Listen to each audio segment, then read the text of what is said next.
23/6/2025 ஆனி மாதம் 9ஆம் தேதி திங்கட்கிழமை அன்று திரையோதசி திதி பிரதோஷம் வருகிறது. பிரதோஷ காலம் பார்த்திங்கன்னா மாலை 4:30லேருந்து 6 மணி வரைக்கும்.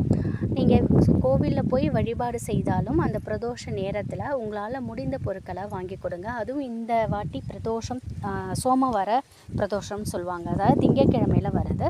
திங்கட்கிழமை சந்திர பகவானுக்கு உரியது. சந்திரனை தலையில் சூடிய எம்பெருமானுக்கு உரிய அந்த பிரதோஷ வேளையிலே நீங்கள் பால் அபிஷேகத்துக்கு வாங்கி கொடுப்பது நம் குடும்பத்திற்கு சிறப்பான சகல சௌபாக்கியங்களை பெற்றுத்தரும் அப்படின்னு சொல்லலாம். அதே போல் அங்கே வழிபாடை முடிச்சுட்டு நீங்கள் வீட்டுக்கு வந்ததும் உங்கள் வீட்டு பூஜை அறையில் எப்பொழுதும் போல் ஒரு தீபம் ஏற்றி குலதெய்வத்தை வணங்கிட்டு அதுக்கப்புறம் ஒரு தாம்பலத்தில் வில்வ இலை கிடைச்சதுன்னா அதை பரப்பி ஒரு தீபம் ஏற்றி மனதார எம்பெருமானை வணங்கிக்கோங்க. ஓம் நம சிவாயா சொல்லுங்கள். ஒரு டம்ளர் பால் நெய்வேத்தியமாக வைங்க. தீபம் ஏற்றினா அந்த வில்வ இலையை அடுத்த நாள் கால்படாத